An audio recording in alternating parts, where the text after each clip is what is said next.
You know, I got 98% of what I wanted.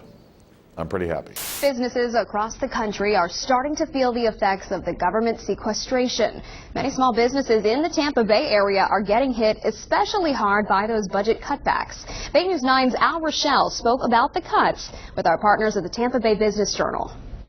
Joining me now from our friends at the Tampa Bay Business Journal is Margie Manning, who's got a story about the sequester and its effect on the Small Business Administration. Have these effects started hitting it, and what are they? Yes, and Small Business Administration is quite worried about the impact of the sequester.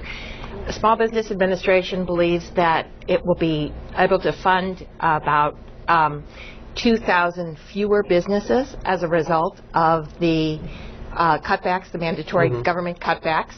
And that's one direct impact, the loans that the SBA backs. Right, and that's what most people think about the SBA when you think about that. Something you pointed out is that the SBA provides a lot of other services, and unless you're a small businessman with the SBA, you might not know what they were. That's correct. SBA has counseling centers, small business development centers, where it provides counseling for free to small businesses. It has women's business development centers, quite important for an emerging sector of businesses.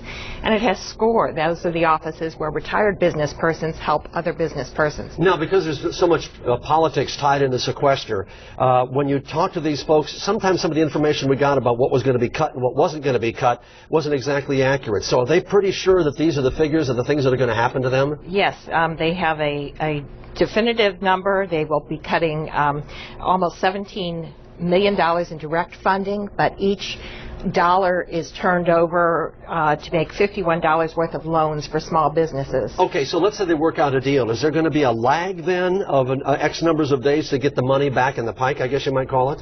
Well, I think that's probably reasonable. The cuts have already taken place, so they'll start to see some impacts at the banks that make SBA loans. Are already starting to see some of the impact now. Yeah, and that's what people have always been concerned about, is when these things really hit. Interesting, when you asked them this, so did they have any trouble giving these figures, or how did that work out? No, actually, the administrator of the SBA, Karen Mills, was in Tampa a week ago talking about this. She's written a letter of concern to the U.S. Senate Commerce Appropriations Committee, and quite outspoken, quite vocal about the impact on small businesses. Yeah, we'll see how that hits. Sequester, not a nice word that anybody likes these days. Margie, good talking to you, folks. You can read about it in the Tampa Bay Business Journal. Good seeing you. Thank you.